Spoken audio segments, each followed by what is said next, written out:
Alrighty then. So, hello everybody. My name is Neil. I am the creator of Fae Earth, our wonderful indie TTRPG that we are streaming live as we do every Tuesday, 8 o'clock Dublin time. Where we have a band of badass adventurers who are traveling around a alternate 19th century France, which is just in the last 6 months being defeated in a war that they had with the neighboring Fey nation of Arcadia. All right, it is the year of our Lord, 1872. We're getting towards like the end of the end of February. The party have had a pretty busy time right now, but instead of me telling you all about it, I invite one of my players to give us a recap. And Susie and Neve, you're both mute. Yeah. I can't remember all the details, but in our first session back after a month's break, we jumped straight into a fight with French werewolves. Suspiciously, one of them, the youngest one, went straight for Gwynn, and I was prone on the ground for most of the fight, while Aminata tried to reason with what seemed to be like one of the adult werewolves, which she successfully did. Kind of saved the day, even though Gwynn got very, very close to death at one point. And we found out that the werewolves were in fact the Castillions, which explains their mysterious behavior and otherworldliness. Towards the end of the episode, Aminata went to talk to the patriarch of the family, who told us that his daughter Juliet and his son have gone off for an extended trip to a different town to have a little bit of respite from possibly just Gwyn, but maybe also all the events that occurred. It's because the kid is fucking feral. It's wild. It's not your fault. Juliet, maybe. That's definitely your fault. I'd say it's like 50-50. Oh, here. There's a letter too. Yeah. Aminata has received a letter for Gwyn from Juliet. That we were given. And that's where we left it, I think. Okay, so Neve, you get Dun, dun. 1d8 inspiration die that you can use at any point in the game for a single ability roll. If you use that for flirtation with anyone, I swear to God, it's my d8 to use. Mina will break including for your flirtation head purposes with Albert. I swear to God. You have recently become friends with a very pretty, tall, blonde young woman. The daughter Keep fucking of around, Asher, good. Keep fucking around. the lovely Marie. So We're saving her for Sylvia, so Sylvia is not interested. Sylvia is like not able to. Absolutely not. I mean, I think everybody needs to be really impressed with the fact that she managed to form emotional attachments to people. So, that's awesome. All right. So, okay, bar is low. It is in the ground. The bar is in hell. Yeah. Kinda is. So, yes. You are. The party heads back to the village where Gwyn was waiting in the inn.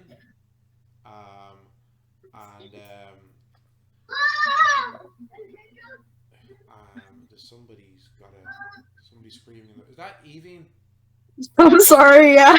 Okay, so for our viewers, Somebody's child is screaming, and then it turns out to be your own. The screaming in the background is our feral 4-year-old daughter. Okay, so if you hear, I put her to bed. She just you put her to bed. She just stopped. If you hear random screaming in the background, that is our daughter Evie. Okay.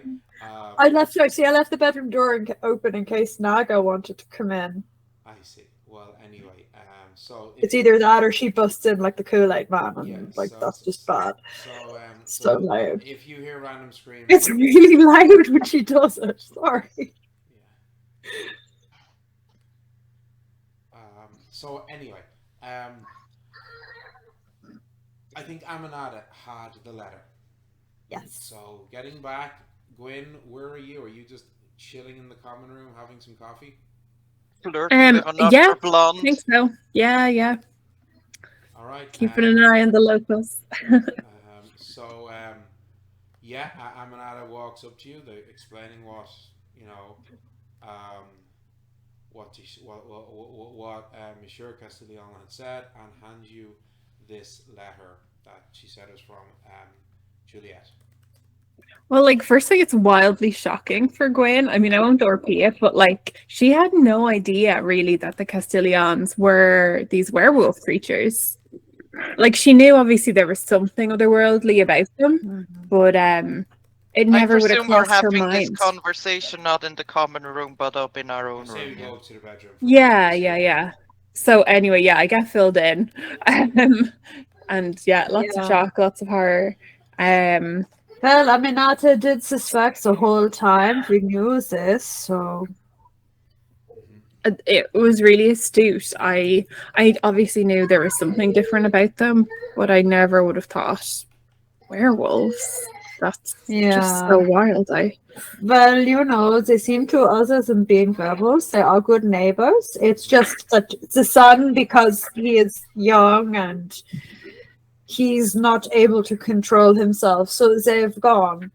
Well, he has gone with Madame Castillion, and then Juliet has also decided to go as well because she, well, we know what happened. So Mina just kind of looks at you, kind of like. It's really sad. I wish she could have stayed and we could have got to know each other better. She was incredibly difficult to try to get to know. Did you want to get to know her? Of course. Yeah, of course. Okay. She's beautiful, mysterious. Well, you told me you would do whatever it took to be with her, and I think, 2 days later, 1 day later, you were in an elf's bed, so... In my defense, that was all to rescue Justine's brother. It was the best way to get inside her house. What? I used every tool I had at my disposal. I regret nothing. Okay, no more information about your night with Melisande. I can go into great detail if you prefer. Mina's just like, do you know what? I'm gonna leave you in peace.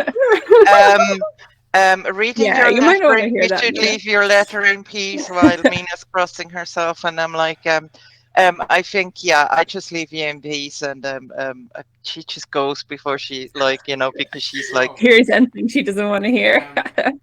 This is the very important. I've two very important questions for you, Gwyn. All right. Important question number one: when are you going to open the letter from Juliet? And part two of question one: when will you be doing this? What time of day is it now? It's like afternoon. Early-ish. It's around midday. Yeah. I think I will park that for nighttime when there's a bit of quiet and everyone's gone to bed, and so I stick it under my pillow in my bunk for the moment. Okay. Well, I have put on a brave face. Question number two: will you be keeping this letter very private to yourself, or will you be openly sharing its contents with the rest of the party? I think I am going to read it privately this evening, and then maybe summarize for the group. We'll see. Depends what's in it. Well, I don't know. So how this will then work is, when you do open the letter, I will be asking Susie and Christina to go away for a few minutes so we can read out the letter to our I don't believe it. Cool. A party nice one, I like it. I love it. Its contents. Secrets. I love it. Yeah, seriously. Yeah, I love it. OC knowledge. The best way to avoid it is you're not here when. That's it. Like, yeah, I love it. The meta gaming is strong. Be gone. So, yeah, no, I had a friend who used to do the same thing. He avoided it by like just making people leave. Well, this is not something that I avoided it by not telling you shit. I mean, this is the first time I think I've ever had to do this at the table. but that's because we've never had a player at the table before who's a complete hoe. Yeah, But you're that's worse than like. Do you know what I mean? My Glad I was just the for people who haven't been following in campaign one, my character was constantly slut shamed, but she was nothing against you, Gwyn. You know what I mean? It's Oh, true. She was an angel in was comparison. slut shamed by one former player in our group who who actually who'd left the Constantly. game before we started constantly our like podcast for campaign one. constantly like you know what Um, I mean. I was just laughing at them. I yeah, didn't really care. But like, yeah, you were just Gwyn is just on a different Yeah, but level. in fairness, everyone Selena shagged, like they thought they were just like, yeah, that's fine. This is just for a night. It's Consensual, like grand. No, but absolutely, it like wasn't like both of you knew what it yeah, was. It wasn't anything oh yeah, very else. oh open, yeah, very consensual, or deeply committed relationships with NPCs. that's Hmm. true. Yeah, My that's true. goals. That's true. They were And I very. mean, she got her heart broken there at one point as Oh well. yeah, So just very much saying so. that, Yeah. you know what I mean? So Hmm. completely different to Gwyn. Definitely, like you Yeah. know. Okay. So this is another. It's not even Leave a. that. It's not even a shopkeeping thing, but you did all level up in the last session. So Mhm. Gwyn and Sylvia, you now get to prepare new spells. You get a first and second Yeah. level spell. You had your Book of Shadows. So we can say that your two characters are spending the afternoon in meditation and magic Yeah. research, because for Perfect. Gwyn, you physically write your spells into your Book of Shadows, and for Sylvia, you being a druid, you carve your spells Yes. using the Ohm alphabet onto discs of wood. Traditionally, the druids carve their spells onto staffs or wands that they carry. Yeah, fuck off. I'm not a wizard. But you're like, this is the 19th century, bitches. So you have little lovely discs of wood, which unfortunately Twitch does not let me share images. I'd have to swap out the overlay completely. But if you go to our Instagram for Brambleheart Games or onto Twitter, you can see previous artwork of Sylvia, and you do see discs on her belt. So it's an hour for a first level spell, 2 hours for a second level spell. So there'll be 3 hours of the day gone for that. I'm happy. I want to go. I want to go training. Meanwhile, I want to go. Kind of, I take Albert, and I just find. I want to go find a sparring partner. It is Sunday. Is it Sunday? It is Sunday. You'd gone to mass and then you headed to the Castillion family home. So it is Sunday. I'll go and ask Dubois. I'm sure he's not devout at all. Like. Okay, cool. What? I forgot to mention that in the recap. Yeah. He's Um, fucking werewolf now. Oh, So, that's a problem. Yeah, I need to see how he is anyway. If he feels up to it, I'll train my you know main. I need to train him. I need to keep up. I feel like Mina feels like she's been slacking. You know, she needs to keep up. She needs to She also hone her needs to get out skills. some of her anger at Gwyn. Well, see, that's it. And she doesn't have like you know, I mean, it's not like she has a Giles that likes constantly training with her, so she needs to find different people to train. You know. Viewers, you do realize will have spotted that we are down 2 players tonight. Helena, who plays the wonderful Justine, work and stuff at the moment, really busy, and our beloved Tendai is feeling unwell. Hopefully, she'll be feeling better soon. So that's why they're absent. Justine is currently in transit with her brother Jan, that they recently saved from Melisande. Yeah, just wanted to say she's yeah. And Aminata is off doing strange and mysterious things. And then imagine Justine is not letting her brother out of her fucking sight. Possibly She's not. like, you're not doing this again. Right. So, Gwyn and Sylvia will say you leave you up to your rooms where you're doing your meditation and preparation of these new spells into your respective Book of Shadows. And Mina, you know where the boss house is. You were there once before, I think, with Aminata, or twice. So you do know Once or twice. Yeah, you do know where he lives. So he's like 15 minutes outside. 15-20 minutes from the inn. Okay, so you know exactly where you're going. Okay, so you head off in his direction, carrying your. I head off, and I'm like, while I'm doing this, I'm kind of like, you know, you have Albert. swinging Albert around, just kind of getting into the thing, you know, like a mad person. So you can still see a glint of silver on the blade of your halberd. It's still there. it's not going to be. It's not permanent. No, I know After that. you've used it in battle a few more times, the silver will it will chip away. Which the blacksmith did explain to you, and you fully understood. Silver being a very Oh, yeah. soft metal, it will literally after 2 or 3 But you fights, did it, it'll yeah, stop. with the wolfies. So Oh, it yeah. was very effective. So anyway, so you head in the direction of Dubois' house. Hmm. About a 20-minute walk, as we said. Are you Hmm. walking up the 2 little steps to the front door of his house, knocking on the door? You don't hear anything for a moment. Um, you see signs that there's clearly someone home. Okay, some of the windows are open, for example, and you do faintly hear the sounds of movement, Mm. but very slow movement. Okay, and after Mm. about maybe 60 seconds, 90 seconds, like a bit of a long time to be waiting at a door of a house, Mm. you slowly hear the sounds of very heavy, slow footsteps. And a moment later, the door is opened, and you see Dubois standing there. How does he look like? He looks terrible. He does not look good. He's thrown a shirt over his beautiful muscular chest, and he's like pulled up a pair of trousers. They're like half buttoned up. Um, Sweat dripping off his face. His hair soaked with sweat matted to him. He looks exhausted as he's kind of squinting at the light. He looks like somebody with a really severe fever. You don't look so well. Trust me, Mike. I'll be fine in a day or two. So this cursed bite. I think I've been bitten by beasts of the forest once or twice before. It's probably just a minor infection, but I have a hardy constitution. I'm sure I'll be fine.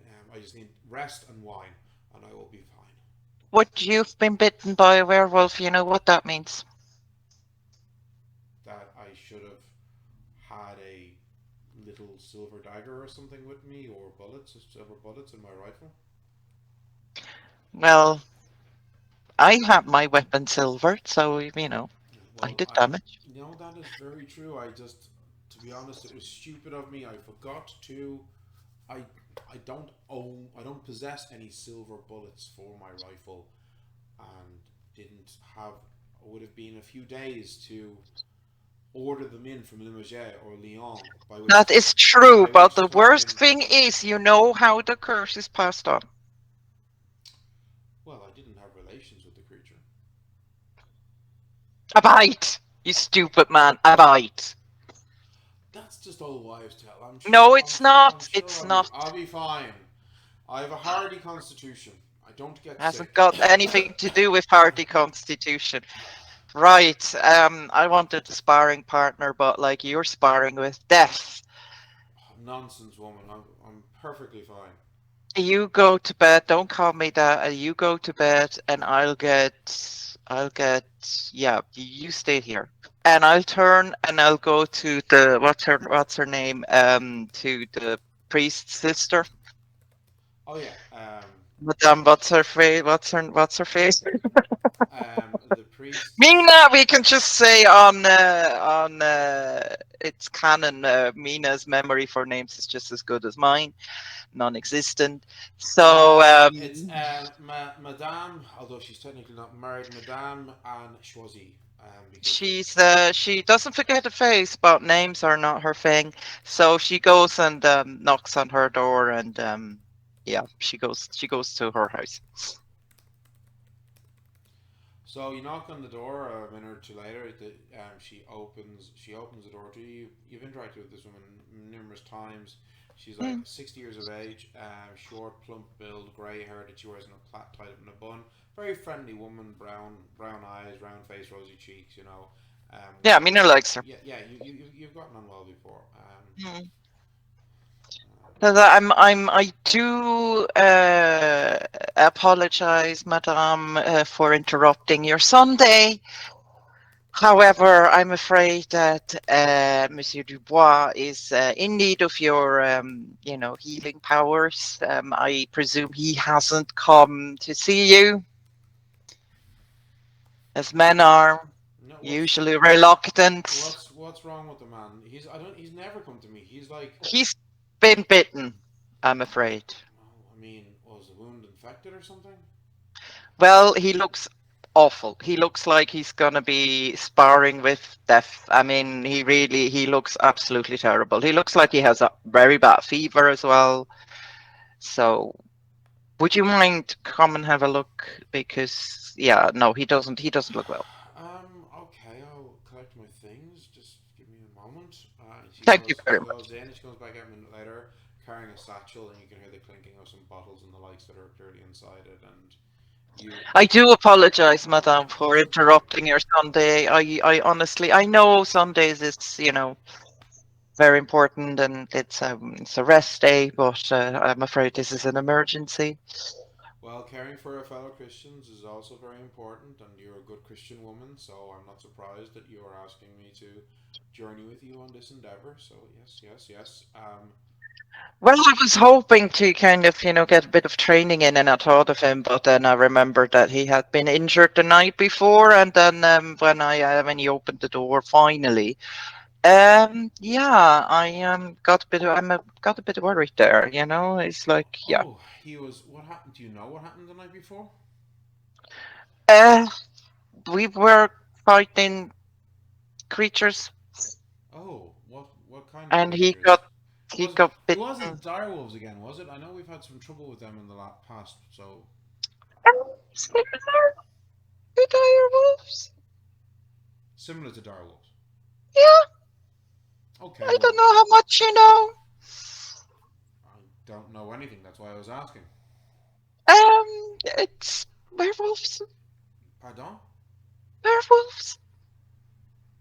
You were fighting Lugaro, Yeah, and he got bitten by one of these creatures. yeah. And when he says that, her face pales slightly, and she blesses herself. I know, I know, I I know. But do not. in all fairness, I was very surprised myself. I had gone out and I had expected to find savagely evil, horrible creatures. You could actually reason with them, and the only reason why Dubois was bitten because he kept insisting on hurting them because there was a group out, I think, with young, and you know how animals are with young. But they didn't actually attack us unless he kept hitting them and on until it was enough for them, I guess. But they left us in peace. I mean, it was very surprising. That is not what I had expected to find. So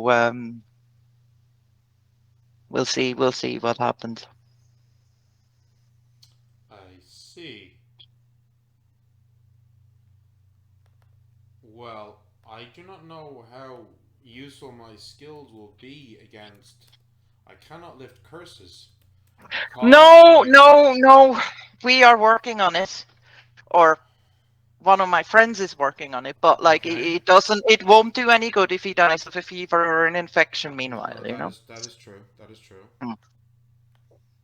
That is most certainly true. Well, okay. And But you in all fairness, I don't think you have anything to be afraid of. You don't have any thing of the. I mean, the creatures are not any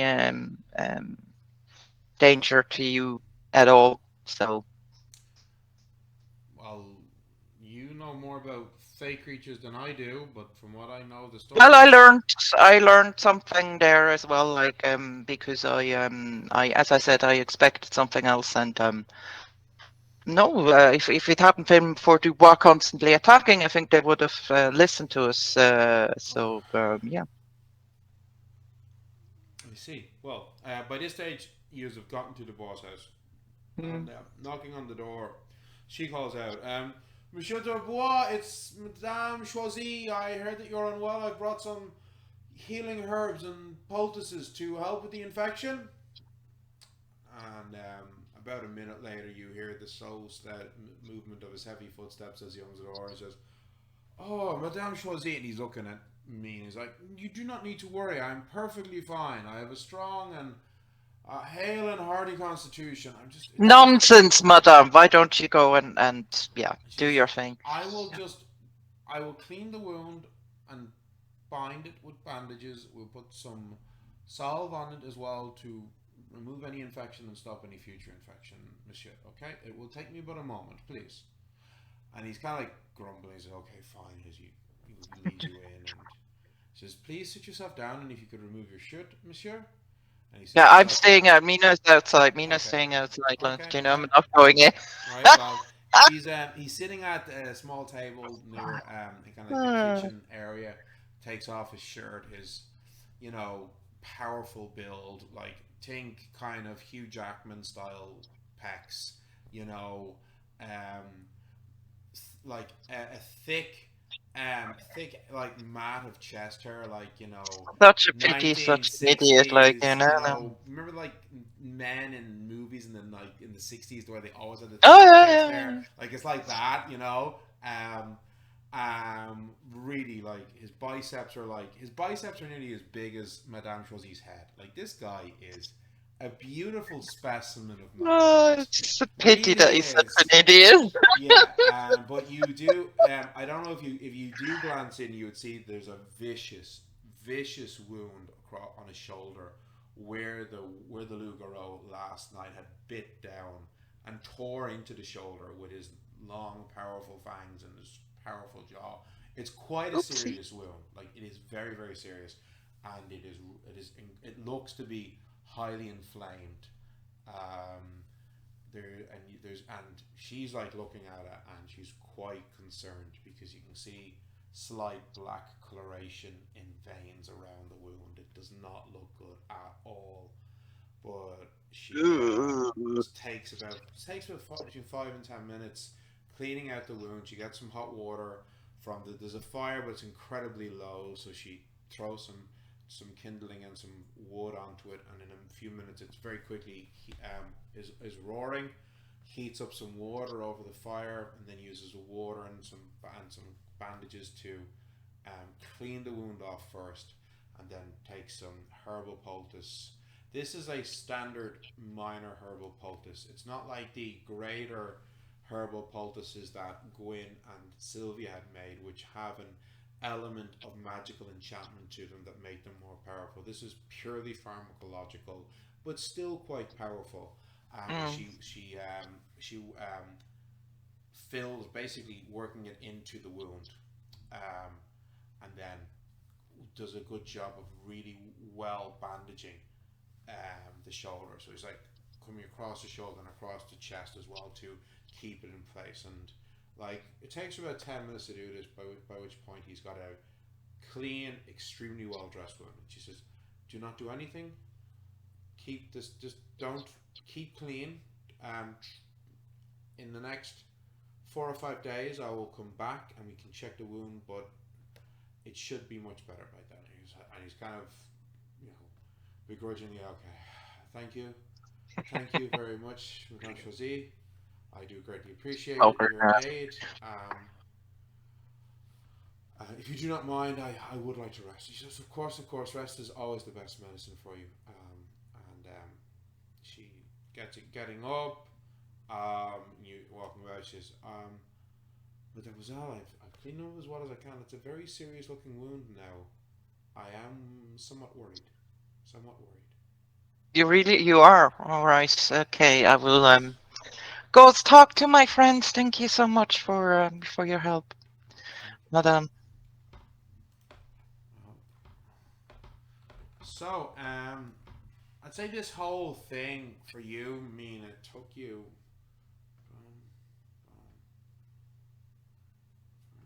a little over an hour, maybe an hour 10 minutes, okay, of your time.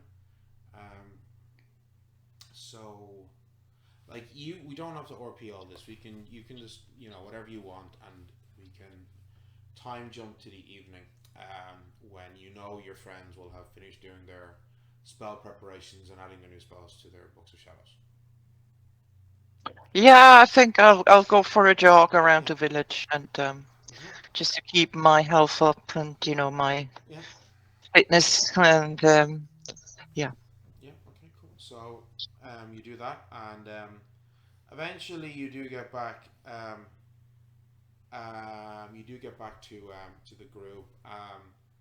Gwynn and Sylvia having finished your spell preparations, okay, and I assume you filled them in on what you saw with Dubois, that he looked to be quite sick, he looked to be heavily feverish, and yeah, Yeah, Madame Choisy has told me she's worried about him. concerned about the wound as well. So yeah. Okay. I am not strong enough. I do not know the spell for removing curses, so Yeah, but it's I not the cannot curse help you're him. worried about. It's just the physical wound. Like it looks infected, and he has a fever. So I mean, if He you may learn not the survive, spell in a month, that's exactly it. I mean, like if he dies of an infected wound, then nothing. I mean, even removing the curse won't help him. I mean, I know he's an ass, but I mean, Yeah. the harsh truth is, in a month's time, we may have to kill this man.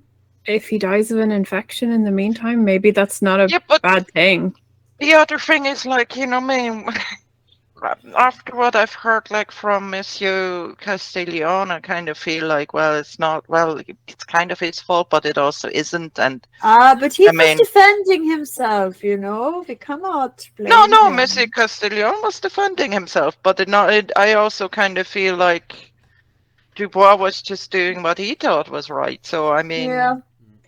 The problem is, Dubois is a brute as a human. Imagine what he'll be like with we don't werewolf know. powers. We don't well, know. you That's the do thing, know. Well, Monsieur Castillion did explain His baser instincts would come more to the that surface, is what we were told. he had explained that I'm just saying, if we have to keep him, like if you haven't managed in a month and we have to wait another month, maybe we can just keep him away from the village while he turns. Keep him there. If- What do you suggest we do for Maybe lure him into the forest or something. and what? Let him run around there. He ends up in the Fey realm. They can deal with him. I mean, I don't think they have, big issues, but like, I just don't want him anywhere near any villages or farms, Oh, well, I That's don't not a know. bad idea. I have full confidence in you that you've learned it. But if not, what if we just keep him away? I mean, like, if he's just a cursed person. Well, tomorrow I would like to meet with the mayor to. I think I should run another workshop to help the women make the charms. In which case, I will need to visit Marie to get more. I say I would like her to come to the workshop because I think that more women would come if she was there. Yeah. Looking at Gwen, like not for any other reasons. Sure. When he's already like, yeah. Sure. Like, but anyway, You can try to fool Gwyn, but it's not working. So, I suppose, if your plan for the next few days is yes. doing more workshops, okay, and you want to talk to the mayor, yes, I know that. Yeah, because he said he'd be helping me get supplies and all that. So like I'm taking full advantage of that. So I'm also Sylvia is also because she doesn't know if Pure is like aware around, so she has been like talking to him. She's got a nice little kind of place set for him so he can like look out the window and stuff in their room and make sure that he can't ever see them Mina and Sylvia getting dressed. She's trying to like just be like I don't fucking know if he's there and I hate marionettes, so like Oh, can I put my two little animals beside him? The two I rescued as well. But just the thought of nice. him being like there, trapped. Creepy. Actually, but aware is absolutely horrifying. So But I'm trying to make it as like comfortable and nice, and I like talking to him a lot and just trying to be nice. And Right. Well, I'm happy to do some time jumps if people want. Yeah. So we. I want to read the letter. I think that night, I think Gwynn would put on kind of a brave face throughout the day and just get stuff done. But then I think at night, when everyone is heading to bed, I think she would take out the letter. Are you seriously sending read it under the covers with my Because- fairy globe? But like, you know, you read out Sylvia's letter, and like there. But Sylvia you were being quite open with your letter, were you not? No, I said I was writing, and then I went upstairs and I wrote to him. Well, I'm sorry. Apologies.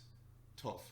Get out. Exactly. But like, are we helping Dubois or not? I mean, like, are we letting him eventually die?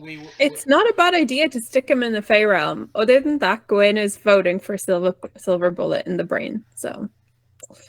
Well, Sylvia is hoping that once you get the 7th level, you get your first 3rd level. Yeah, but meanwhile, are we hoping he's dying of sepsis, or are we hoping? Unfortunately, Gwynn is hoping of. Okay, fair enough. Yes. Okay, okay, got it. Unfortunately, neither of the party healers, the witch or the druid, have any spells that specifically remove disease.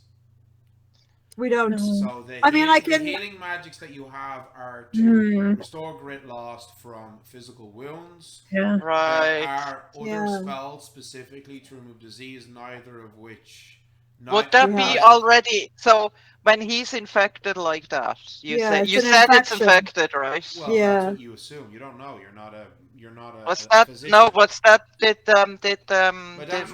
Yet again, she thinks the wound is infected, but she doesn't know. So she's not a physician or just an arcanist. From a rules perspective or from a mechanical perspective, once a wound has gotten infected, that would count as removed disease. That would be disease, yes, because it's a separate thing now, you know. Got it. Okay, so there's actually nothing I can do. There's actually nothing you can do. Like, we'll have to just hope that he's naturally strong enough to fight off. But also, he did receive medical treatment. She packed his wound with medicinal herbs, which are designed to kill off an infection. That's true. So we'll keep an eye on him, so he has received medical treatment. Just to be aware of that, okay? Yeah. From the village healer, who is quite a respected herbalist. So hopefully. Yeah. So let's hope. Okay. So I'm telling absent players. So hang on. I need to keep my headphones here because otherwise I'll hear what Gwynn is saying. The two of you go off and make a cup of tea or go to the Jacks or something. Okay. Or whatever works. You know what? I'll keep an eye on the screen, and then when you kind of wave frantically, I'll send you a message. You could just mute the audio on your computers. Yeah, I'll have my headphones. This is the face I put them down of someone who is unimpressed. No, I love it. The only thing I will say is you're not allowed to cheat and read the captions. No, I won't. I'm gonna go outside. I'm going outside anyway. Okay, right. So, Neve, I've just emailed you. Good luck. Okay. All right. Oh, my nerves. We can wait a moment, and if you want, you can read it out, or I can read it out. I'll read it if it comes through. Well, it should be with you now. I just emailed it to you. Okay, cool. Susie is very irate. Good. This is deadly. Oh, nothing yet. Might just be taking a minute. I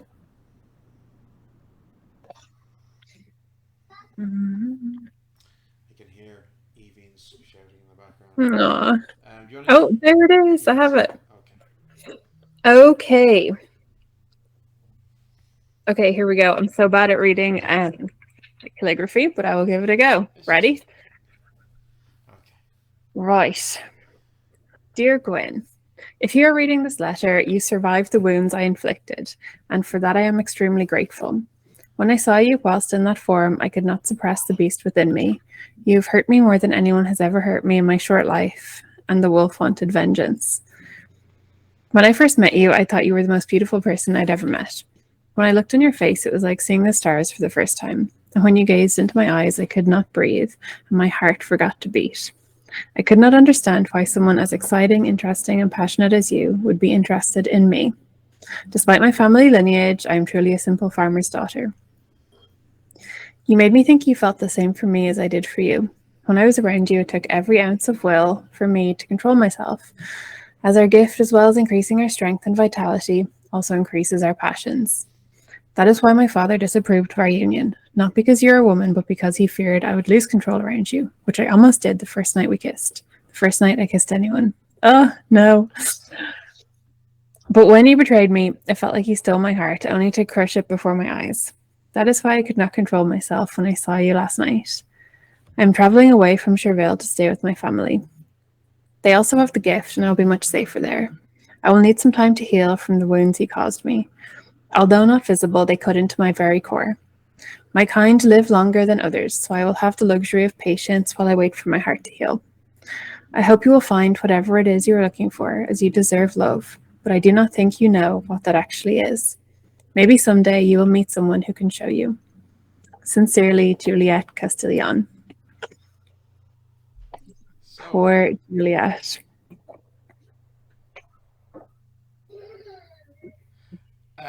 right. So how does Gwyn feel reading this? How does she react? I think because it's nighttime and she's alone and she's like under her covers the fairy globe reading it to herself. I think she would definitely be affected by the fact that she caused Juliet hurt. And even though the whole thing with Melisande was completely consensual, I think Gwyn definitely kind of felt at the time she was taking one for the team. So to have hurt Juliet, like as a byproduct of that, she's sad about. But at the same time, she's 19 and carefree. And even though she's sad, maybe she doesn't know that it will fade quickly, but it will. That the hurt will fade quickly, but it will. Yeah. Okay, right. Do you stay in your room or do you go downstairs to the rest of the group? Like, I think probably Gwyn would stay in her room that night and chat to the party the next morning. Okay. Right. Okay. So you stay in your room for the night, planning on so you don't come back down. Okay. No. All right. So Sylvia, you saw Gwyn was saying, "Oh, good night, I'm going to bed." Noticing that it was a bit earlier than she normally heads to bed. Certainly, like, not that Gwyn would be like always up till last orders, but it was definitely a bit earlier than she normally goes to bed. All right. Yeah, Sylvia is just going to kind of give her a meaningful look in a, like, are you okay, sort of, but at the same time very much not wanting to cry. So Gwyn decided to read the letter in her room and she didn't come back down. Yeah. Okay. Okay. So.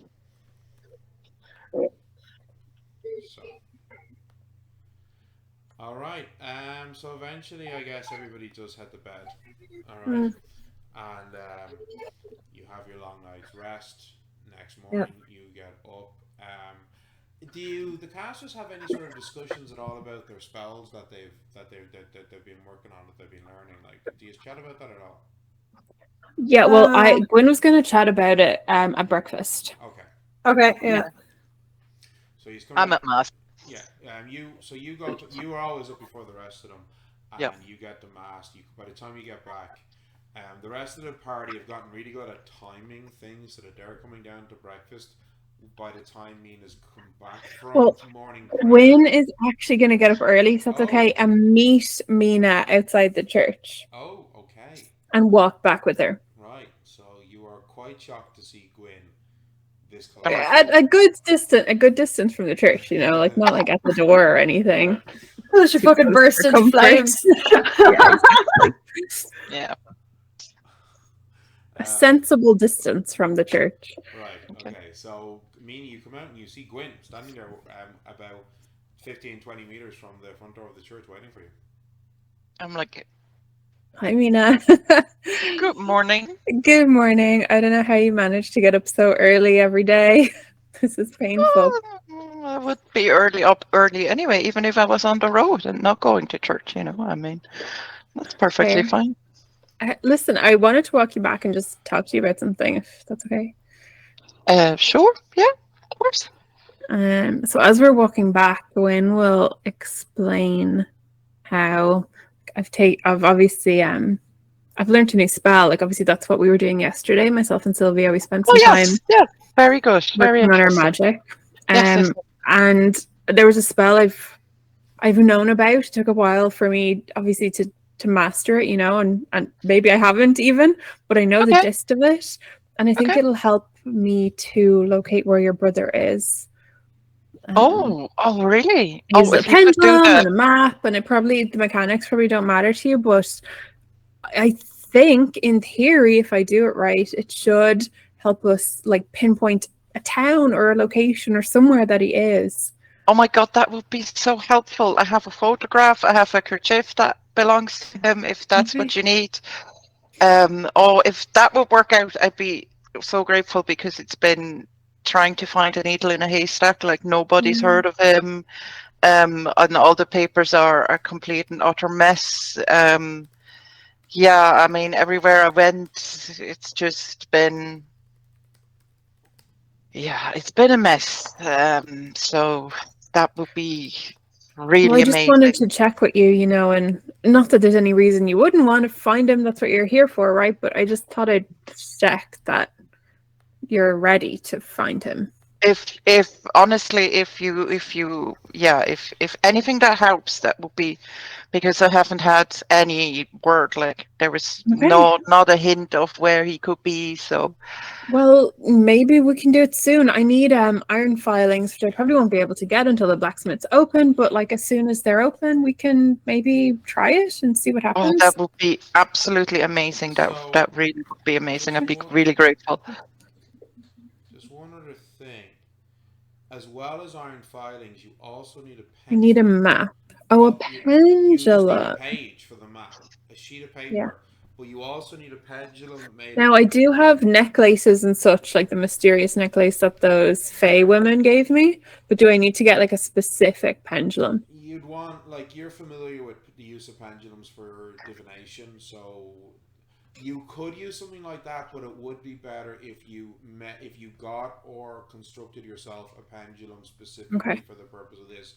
So a pendulum made of either glass or some sort of a stone, ideally a semi-precious stone, would be what you would need. It doesn't need to be on a chain. It could be on a piece of simple cord or thread. That's not a problem. But you know yourself, the more energy you put into an object, the greater its power, obviously. So, sure. So where is the best place for me to get that? Or if I... Well, I mean, there is the glass blowers. So you could maybe go back to the glass blowers and ask, could he make you a glass bead? Perfect. A decorative, a pointy bead. Yeah. Cool. In the shape of like a teardrop or something, Yeah. Okay. Yeah. Okay. So I'll explain to Mina that there's a bit of preparation that needs to be done, but hopefully, as soon as possible, we can do this. Oh, that would be amazing. Mina is hugging. I gonna come and give you a big hug, and I'm like, that would be so amazing. I just want to tell you in front of everyone, because I know it's it's a big deal, and yeah, I want. Yeah, no, I would be really grateful. Anything, because as I said, there has been nothing so far. In one way, it's good, I suppose, because I haven't seen proof that he is dead, but I haven't also heard anything else. So yeah. Okay, it's exciting. Okay. Right. Oh, cool. So you get back to the inn, and Sylvia and Aminata are just sitting down for breakfast. So you joined them. Explain what's happening. Yeah. You're muted, Susie. A little bit surprised to see Gwynn walking with Mina. There. I was not at mass. Don't even. Why would you think that? No, I didn't know. I think you know me better by now. I was very confused when I saw you walk in with No, Mina. This is when anything Mina but that, comes in with Sylvia. masks. I wouldn't step foot in one of those buildings. No offense, Mina. Yeah, you would But, you know, probably burst into flames. I would, absolutely. Also, Or the truth would. I don't know. I can't say that, the same wouldn't happen if I did. So, Don't be silly, both of you. yeah. Well,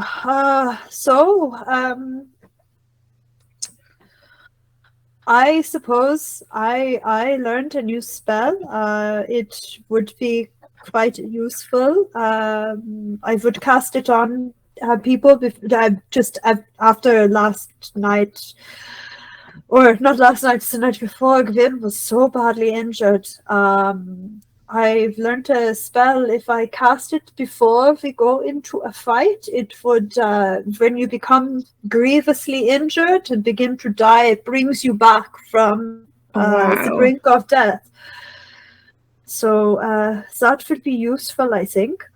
That sounds really good. Hope Do you think it would help if one is in the process of getting eaten? Because I seem to have a knack for that kind of thing. Yeah. So in yeah. case, Mina, the only thing is, whatever is trying to eat you would probably continue to eat you. You would then become injured again. So, I see the problem. But I will try, and I think that it could be useful. It would be very good. Like, yeah. But I am afraid that I have not been able to learn that spell to lift the curse yet. I believe in you. We'll manage. I have to keep.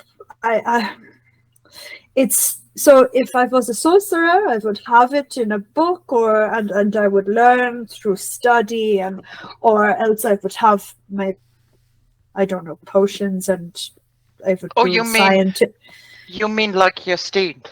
Yeah, this is how they learn spells. I have to keep meditating, and it's hard to, think of a certain spell, and it doesn't come to me.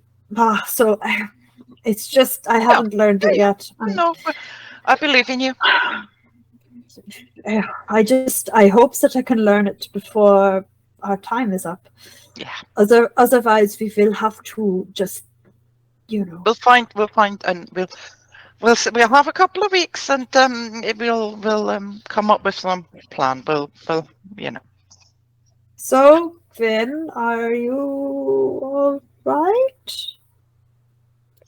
I'm fine. Yeah. Okay. Fine.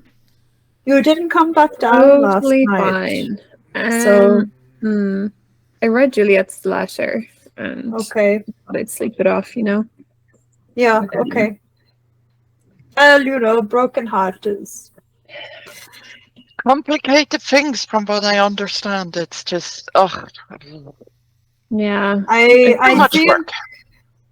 I think that she had one impression of what was happening. You had another impression of what was happening, and there was a miscommunication of some kind. I don't know.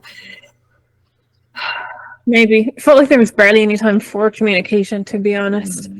But, well, that's true. Listen, it is what it is. It will be fine. Well, how was Mass? Oh, Mass was lovely. Yeah. Enjoyed it very much. Okay, right. We spoke a lot about, people staying true and, not being wanton and all the sin of the heart and all that. It was very interesting. I don't know how you do it. Why are Christians so obsessed with this idea of sin?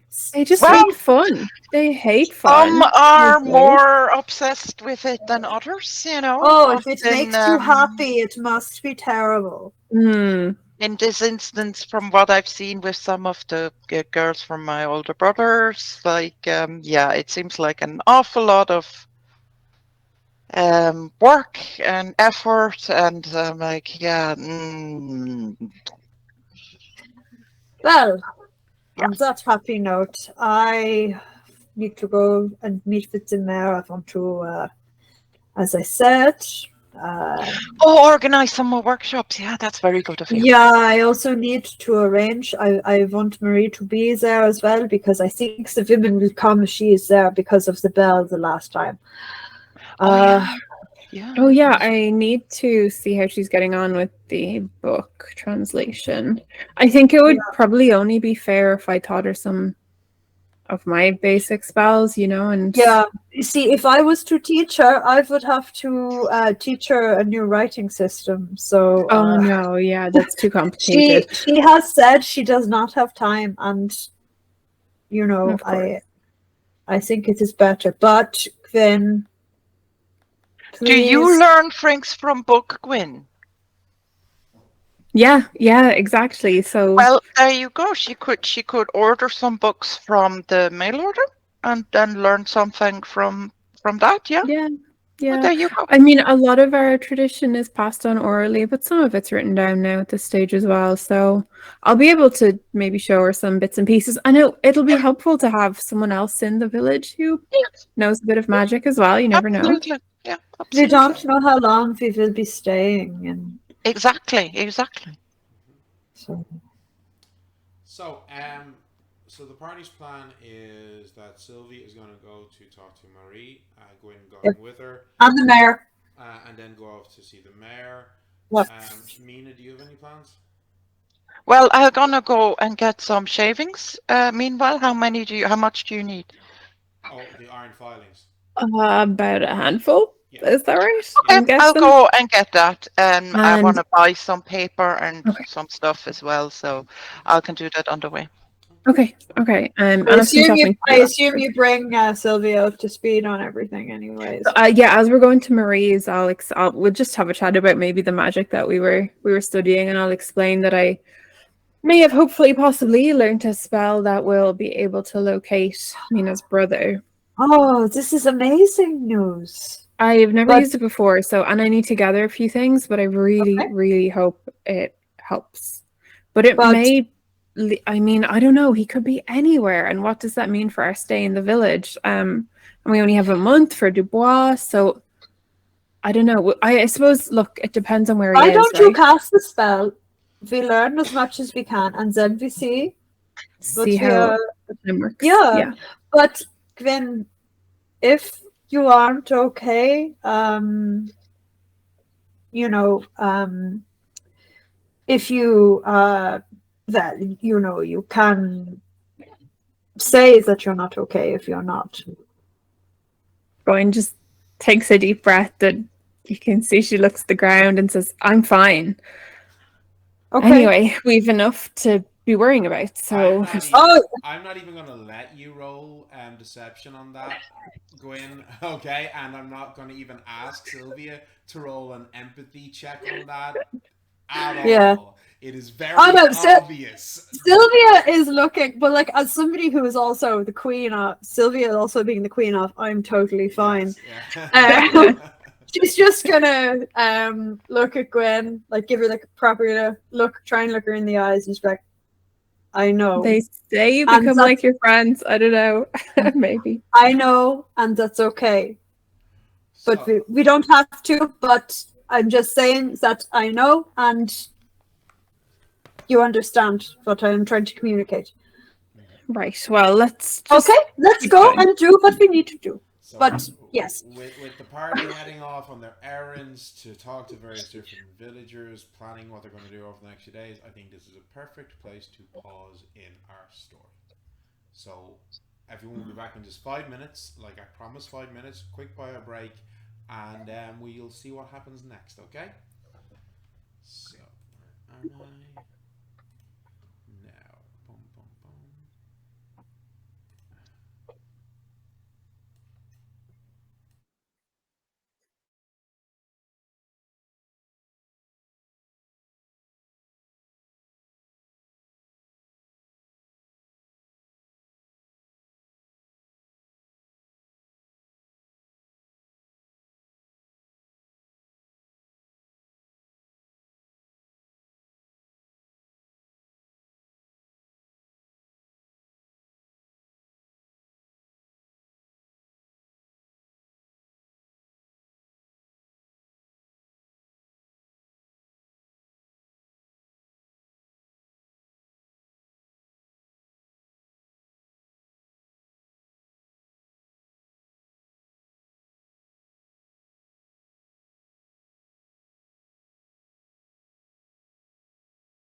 Okay, so returning to our story, the party split off doing different errands.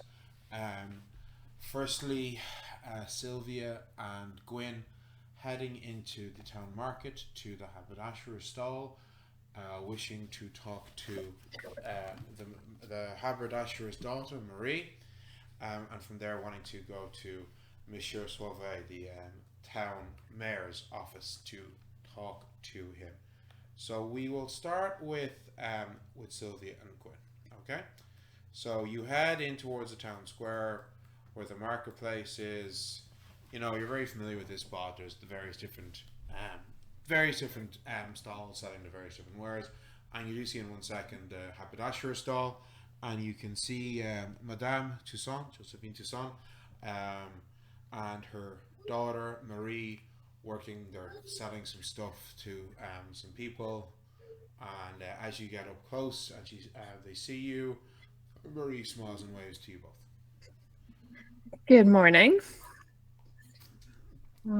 Hello. Good morning. How are you two doing? Fine. What a beautiful day. Great to see you here, Marie. We had a query for you, right, Sylvia? Yeah, I was hoping to run another workshop with the charms. Yes. And so I need to buy some more of that red embroidery thread from you. Okay, well, we're nearly out of it now. You've taken much of the thread that we have. I know. We have some more ordered. Do not worry. Thank you. Fully restocked in a few days. Well, Mayor Suave had asked us to order more, and it said if you needed any more to just send the charge to him. So of course, and she goes and she reaches. She's got like 2 small bundles. Very small. You have used up most of the red thread that she has in stock. You reckon there's probably enough here for 5, maybe 10 individual charms. You're not sure, but still. Okay. It would still be at least 5 more homes of charms that currently don't have them. So.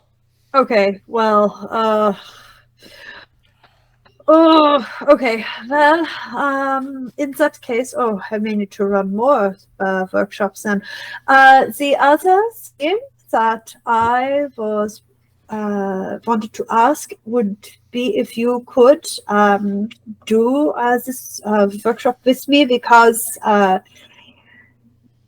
assume that word will spread of the bell ringing the last time that you did the workshop, and I think it would be better, more successful if you were there, because, well, the bell ringing makes,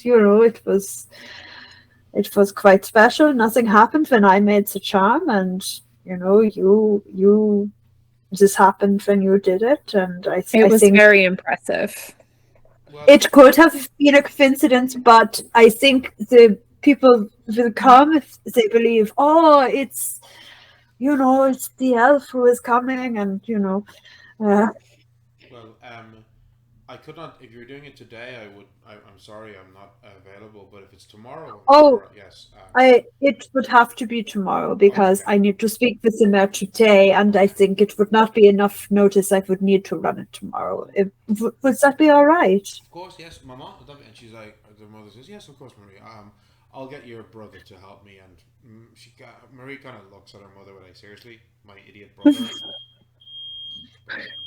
Hold on, just fair. Sorry, just 1 second, guys.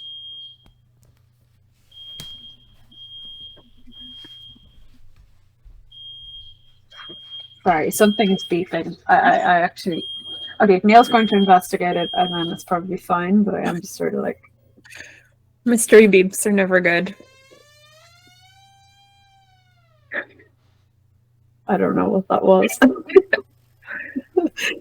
But I'm still here, so it's okay. I could only kind of faintly hear like a little like beep, beep, beep.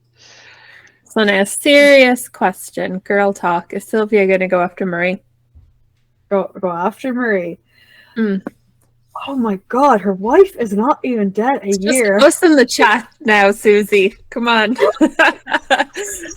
Spill the beans. Oh no, Neil's back. Oh man, seriously?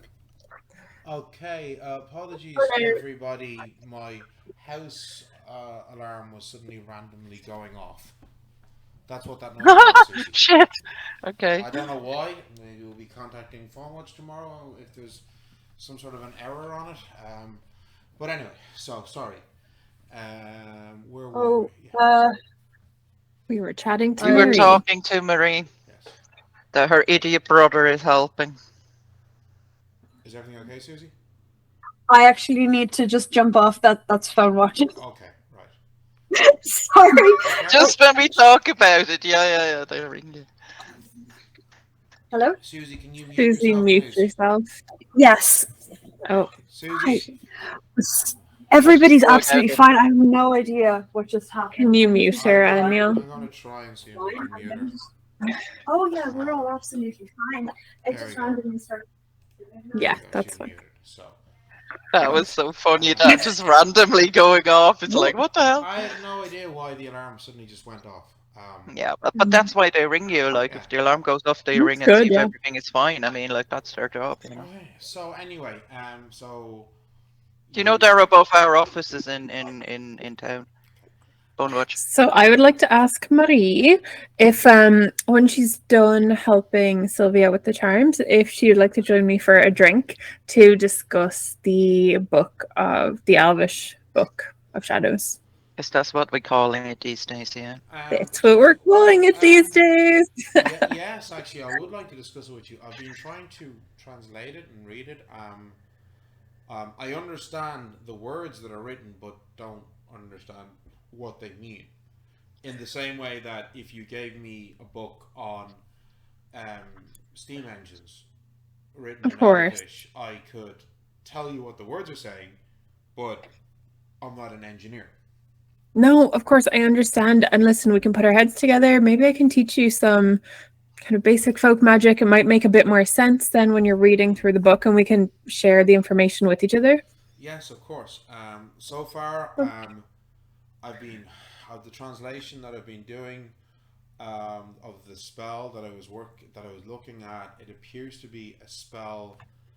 The spell is called Deceiver's Bane, and it appears to be a spell with which the witch is able to know if, for the duration of the enchantment, if somebody that they're talking to is lying to them.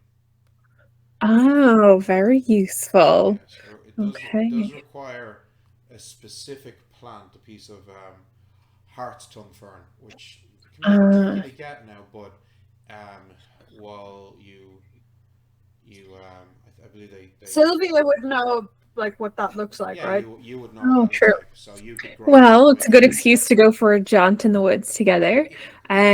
Sylvia, Marie is going to join us for a drink, maybe after the workshop. When you say that, Marie blushes.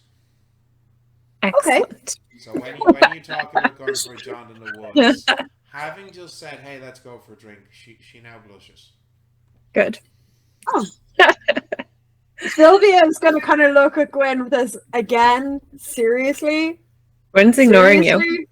Again? You just broke Gwynn's heart. Gwynn is heartbroken and in recovery. Mm-hmm. Sylvia is she can do what she wants. Lesser telepathy cantrip. You've already broken someone's heart. It's a little soon. And Gwynn just shouts, "Stop reminding me." Oh wow. Okay. Right. You eventually leave. Marie seems pretty eager to meet up tomorrow to do the work and drinks and discussions, and maybe you don't know. And you head to. What did I miss while I went to make sure the house wasn't burning down?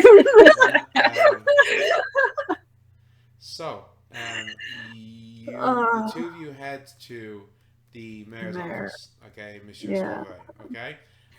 So you get there, it's like a 10-minute walk, It's a small. Oh, can I actually divert and go to the glass blowers? Oh, yeah, absolutely. Yeah, instead. So I'll just part ways with Sylvia. Yeah, well, you guys, we can do that totally. Sure, And cool. so we'll continue with Sylvia first. So you head to the mayor's office, Sylvia. His assistant is there, and she says, "Oh, I'll just call and let him know you're here." And you're led into his office. He's not in a meeting or anything. He says, "Ah, good morning, Mademoiselle. How are we doing? Is it true that you were fighting Lugaro the other night?" Yeah, it's true, but they are not going to bother us anymore, so we have driven them off. Okay, well, it's fine. Good. It's okay. And none of you were bitten, were you? Myself nor my friends were bitten. No. So don't worry. They will not trouble us anymore. Okay. But I was wondering if perhaps you had said before that you would arrange supplies if I was going to run another workshop to show the women how to make the charms. Yeah. I told Madame Toussaint, the haberdasher, that if you need any more of her threads or wools, just to give it to you and send the bill to me. Yeah. Well, I will need more Rowan to make the charms. I'll send some boys off to collect them. I would like to run a workshop tomorrow, so if you could spread the word and arrange for this would be very good. I mean, yeah. How because you're making specific objects, how many people do you think you could make charms for? You see, the two sons, they mentioned that they are starting to run low on the wool, but you have ordered more, yeah? So I believe they have. Yeah, so what I can do, I can probably make 5 more. So it would be 5 more homes that would be protected. But if people want to come and observe, okay. Well, that is also fine. And then I am happy to run workshops after also. Maybe I will see. Yes, of course. Would this be okay? Yes, I'll send a message to some of the women in the town that we are bringing in a workshop, and explain that there will be 5 charms made, but anybody can come to observe. And also that Marie will come to some will also assist me. I heard already people are saying that she's quite the gifted witch herself. Yeah, she seems to be very adept at making the charms, so she has been assisting me. Her family are fae touched, so they have the spark of magic in their blood. So Yeah, exactly. So if you could also say that, because I think it's just important, even if people do not get a charm, if they know how, it will be. I will be honest with you, Madame. I'm very happy that we have a local who is also being trained in this, because I know you and your group will not stay here forever. You will eventually move on, so it is good that this. This is why I am making a point of inviting her to assist, and then also to pass on the knowledge. Of course, to go. All right, so yeah, you're chatting for a little bit. Do you tell him about the ball?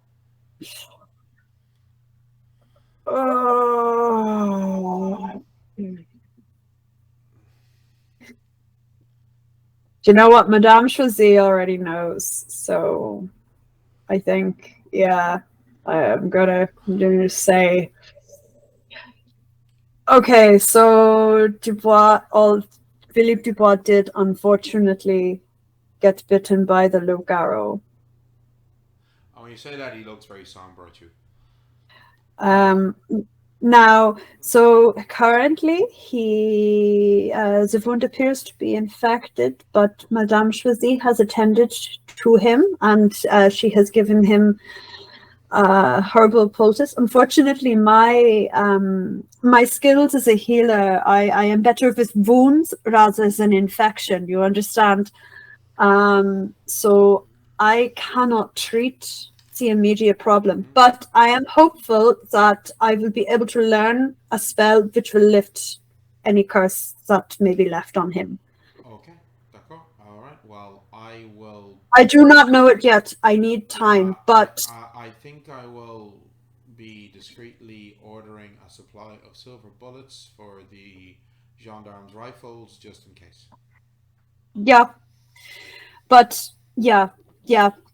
Okay. So you understand. I plan to help him, but if I can't in time, you may have to. If you cannot, and if you have left before he is secured, then we can. I will. If we have to leave before then, I make sure that I come back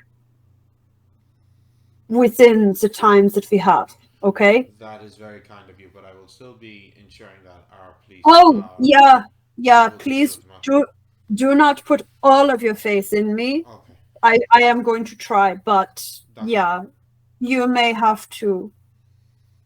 And I am sorry for that. So eventually you say goodbye to him, you head off, and you see he's immediately gone off. As you're leaving, a moment later you look back and you see he's already gone, walking off in the direction of the police station. Yeah. Okay. So I've done the right thing, though. I definitely have. I have. So Mina, all right. So Mina, you were heading to the blacksmith's. Yes. If I can find it. Oh, here we go. So you're heading to the blacksmith's. I don't think you've actually been to the. Oh no, you were there only. I have, yeah, with Silver. So yeah, you head over to the blacksmith's. You see him again. He's working away in the forge as you come in. He sees like, oh, bonjour, monsieur. Bonjour, mademoiselle. How is the silver axe? Oh, it worked like a treat. It really did. So you did fantastic work. Excellent. Of course, it won't last, but like it did its job. So that's fantastic. I was just wondering if you have any iron shavings that I was hoping to collect for one of my friends for some spell work. Iron filings? Yeah. No, you need iron. This is for spell work. Oh, this is a magic thing, is it? Yeah. I don't ask me. I don't really understand these things. No, I don't have any convenient iron filings, but I could prepare some for you. Oh, that would be fantastic, yes. How much do you need? Oh, I've been told a handful. So, 150, 200 grams? Yeah, that should be fine. Okay, I could have that for you. How long would that? I can have that for you tomorrow. Brilliant. How much do I owe you for that? Say 5 copper. Oh yeah, fantastic. Thank you so much for your kindness. Okay, I'll give him the 5 copper. Okay, oh, thank you, merci. He was kind of expecting you to pay him when you got the stuff as out, merci. So yeah, so if you come back tomorrow, say about noon, I should have them ready, okay? That is brilliant, fantastic. While I'm here, you may know, if I'm in need of a notebook and some ink, where would I get these? Do I have to order these things, or do you have them somewhere here? No, there's in the market square. There's a small little stall that sells these things. Fantastic! I'll go and have a look. It's not the finest quality paper. It doesn't need to be. It's just for my notes. It's not, nothing magical. D'accord. Okay. All right. Merci. All right. So yeah, you will head off into the market area. And jumping back to Gwynn. Okay. Yep. You head to the glass blowers. Yes. Okay, yes. So you get into the glass blowers, and you were in this shop before. The front face is where the workshop's in the back, and you can see Madame Laclaire, the wife of the glass blower. She's just sitting there. She's sipping a coffee while writing in a ledger. She's here. She's with her cropped, wavy, sea green hair and brown eyes, and with a kind of 160 centimeters tall, beefy build. You know that she has some sort of Merfay lineage. Very cool. So she's oh, bonjour, madame. Bonjour. I was hoping I could trouble you for a bit of a custom order again. D'accord. Anything in particular? Yes. So I'm looking for a small glass bead or pendant with a point at the end, maybe globular, and then it comes down to to a point with a hole through the top to put a chain through. So a glass pendulum.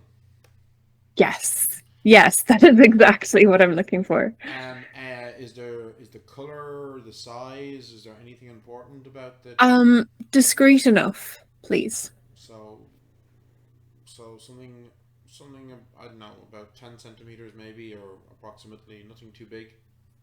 Nothing too big. Yes. And yes. Do you just want clear glass? Would you like my husband to put any color through it, or? Ooh, if he could intertwine some red, it is my favorite color after all. So that would be marvelous. Thank you. Absolutely, and yes, I mean you could certainly do this. It will take him a few days. He would have it ready for you by Wednesday, I think. Okay, that's not too bad at all. Marvelous. And if I was to trouble you again for some more of those tiny, small vials, how long would it take him to make them again? He could. Oh, how many do you need? 5-ish. He could have that by Friday. By Friday. You know what? Let me check back with you. We may have to go somewhere before then. So how about I come back tomorrow and let you know? I need to just discuss our plans with the party. D'accord. Okay. All right. Thank you. Wonderful. Thank you. And then I'm probably going to just head back to the tavern. Oh, there was something else I thought of buying, but no, I'm good. Yeah, I'm going to head back to the tavern. Cool. Okay, so we'll say that Mina, you head back into the market square. You find a stall. You get your stuff. What exactly is it you want? Is it loose sheafs? Is it a notebook? What is it you wanted? I want to buy a notebook and just some writing paper for letters. Okay, so a notebook and writing paper for letters. We'll say that's like a silver. Okay. Just a simple notebook, Yeah. like or some. A silver. So just record that on your character sheet. Okay. Super. I don't have a pen in my inventory, so I need pen and ink. Do you want to get a pen and ink, or do you want to get some pencils? No, I need something more permanent, so I get a pen and ink. Okay, so that'll be another silver for a nice. It's not a crazy. It doesn't need to be super fancy, yeah, it's a nice, well-made fountain pen because it's the 19th century, so all pens are fountain pens, and a small bottle of ink as well, and that's a silver. It's like a cheap, functional fountain pen. All right. Super. So, all right. And then I head back to the inn after that. Okay, so you guys all head back to the inn, yeah? Yes. All right. Is there anything else that you have planned for today? Well, I'm just gonna start writing in my notebook. Yeah. And I'll be quite open about it with the party anyway. In my notebook, I'm gonna start writing. I write down everything that Monsieur Castillion has told me about werewolves, whatever I've learned, and then once I've done that, I make a very crude sketch, and then once I've done that, I'm gonna write a letter to my uncle. And explain the same to him. I tell him, like, listen, I've encountered these creatures and I've spoken to people who are, are born werewolves. And I explained the same thing, telling him basically that our information was wrong and what I've learned, and that he should update our I mean, it wasn't teaching material, Just to clarify, the Catholic Church won't care that their facts are wrong. They're just want to kill people. The Swiss Guard would. Your information is not entirely wrong because Monsieur Castillion did say, he did explain some of them exactly. There are evil monsters, like the stories say. Absolutely. No, I'm gonna write out that, like, look, just approach them with, some of them can be, talked to, like, really explain everything. And I mean, I'm not writing to the Catholic Church, I'm writing to the guards. You're writing to your own family of Swiss Guards. So it's not like, everything we knew is wrong, but we need to update our information on this. Yeah. Yeah, exactly. Cool. Okay. Are you in your notebook? Are you going to write notes on your observations about any of the other fey creatures that you have faced? Yeah, literally everything. Like, I'm writing down about the giant snail that I've never seen before. And also explain about these weird tendrils. The ogre, I kind of knew things about, but I'm going to write down stuff anyway because, like, you know, just in case any observations. Fame fairies we've met before. So yeah, I'm gonna write a quick note and also say, like, in a quick footnote that do not give them poisoned wine, and yeah, just a quick kind of. I just want to keep a little notebook that I could bring home. Yeah.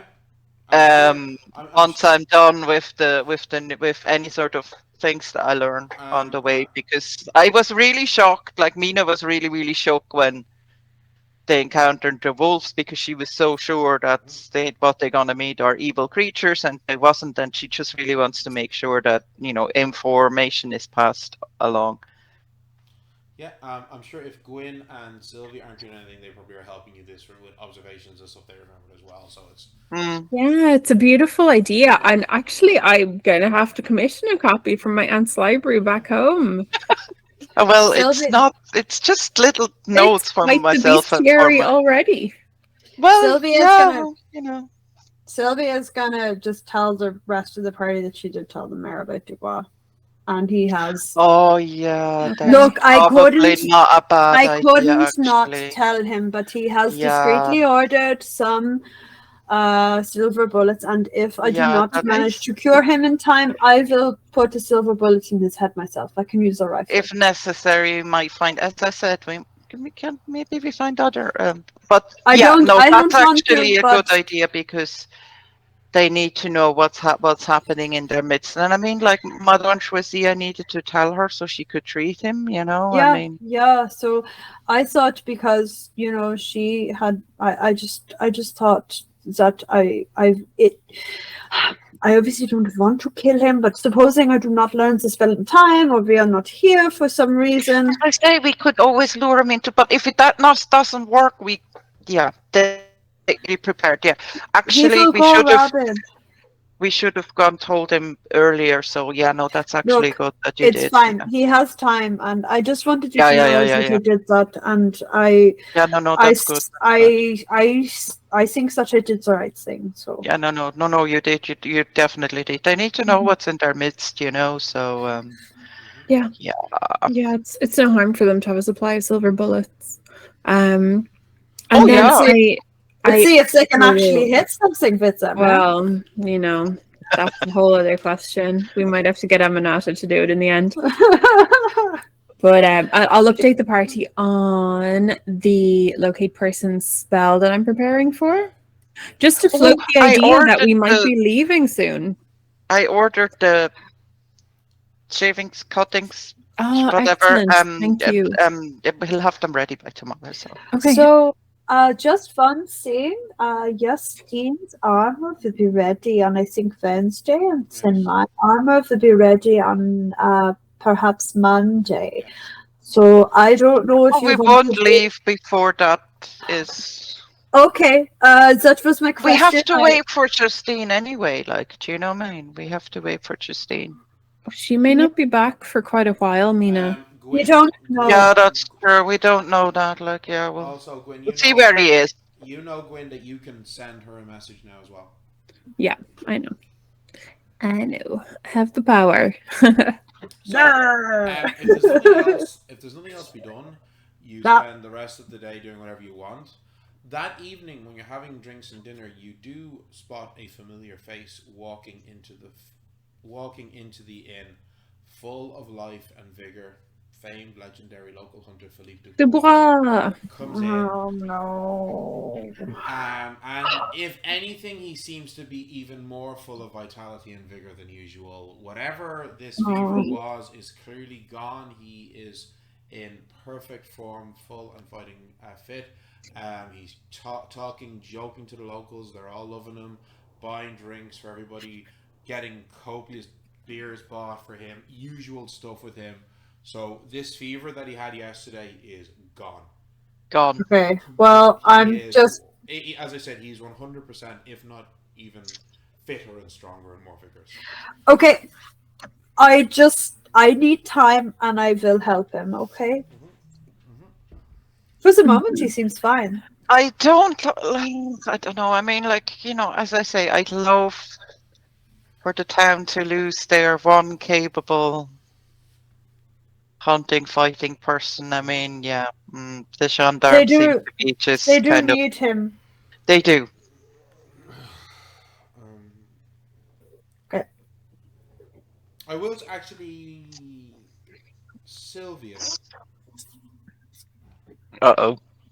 Oh no. Why? What? Give me an intellect roll. Oh no. See, Bullfish, has he got more hair? That would be a minus. While you're doing that, I'm going to wander up to the bar and get myself a nice little neat whiskey, but I'm just going to kind of ruff in his ear while I go past. Vanish off into the crowd. Don't bark. What are you hoping to achieve by this, Gwynn? Absolutely nothing, just to piss him off. Well, when you do it, he kind of looks back at you and he smiles in a very inviting way. Mm-hmm.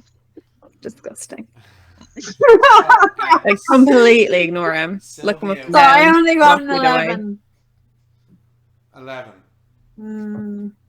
I mean, can I add Phalor or anything? We're going to add your Phalor and your first aid to that, okay? 11. That brings it up to a 17. I'm going to say... Jesus. I'm going to say that based on that role, not a great role, and what little medical training you have, which is not a lot. Yeah. I was a field medic in relation to fucking battlefield injuries. I wouldn't have been... That's it, I said, but you're surprised, based on the way the wound was described by Mina, and the way she described his physical condition yesterday. He should be fucking death's door. It's not normal for somebody to have recovered so quickly from that kind of injury and illness as was described. It is not in any way normal that, like, 24 hours later, he is singing, standing on a table, singing in the inn, like quaffing beer by the liter, you know? Yeah. So. No, I'm eating omelets with 5,000 eggs. I don't know what the song's like. So anyway, right, so I guess you guys are gonna, you eventually do head to bed, yeah? Why is he such an ass? He also has a beautiful singing voice, by the way. Because of course he does. He has a beautiful, rich, deep baritone singing voice. Yes, of course. Yeah, so. Why is he such an ass? Honestly, like. Right. So. If he wasn't just such a chauvinist womanizer, like, you know what I mean, like. Well, Mina would be interested in actually, Mina wouldn't, but like, I might actually like him, you know. Right. So you all, next day you get up. We're going to be doing some time skips and jumps if that's okay. Yeah. Right? Cool. So you get up early-ish by about 10:30. Some lads have come around to you, Sylvia. They've got some fresh rowan branches. The women are coming at about lunchtime. Okay. So you're hanging around waiting and prepping, I'm guessing. Meaning you go to collect the iron filings to give back to Gwynn. Gwynn, you know your glass bead won't be ready until tomorrow. I'm going to run to the glass blowers and just order those vials, the small vials, since I know we'll be here for the week. Absolutely. So at about 11 o'clock, all right. I'll help Sylvia out as much as I can with like preparing things. Oh, thank you. So at about 11 o'clock, a man enters the inn. You don't recognize him. A man. You do not recognize this guy at all. He is... Sorry, just 1 second, please.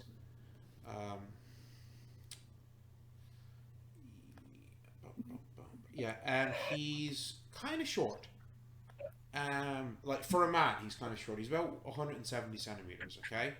So like kind of Taller than Mina, like yeah. Mina's the That's tiny, not hard. Mina Mina's is the like tiny type of the family. He's about the same height as an average woman, maybe slightly taller, but definitely below height for a man. Curly brown hair. That's like the teeny tiniest bit taller than me. Yeah, so curly brown hair, kind of a tanned Mediterranean complexion with these with dark brown eyes. Okay, It's Napoleon. He's so. I guess Mina and Sylvia are there. Gwynn's out and about doing stuff, as you said, gone to the glass blowers. Yeah.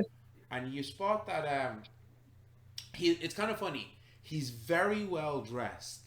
In that it is Napoleon. In that his clothing, he's wearing a long travel coat. Really, really good quality shoes that are like clearly shoes that are good for the road. You know, and he's like good, like really high quality trousers, waistcoat, of really like to be very high quality linen shirt. But he doesn't have the tall collar and cravat, just the standard grandfather collar. He hasn't added the collar side. But like the thing is, his clothing is all clearly made to a very high quality, highest standard, really high quality materials.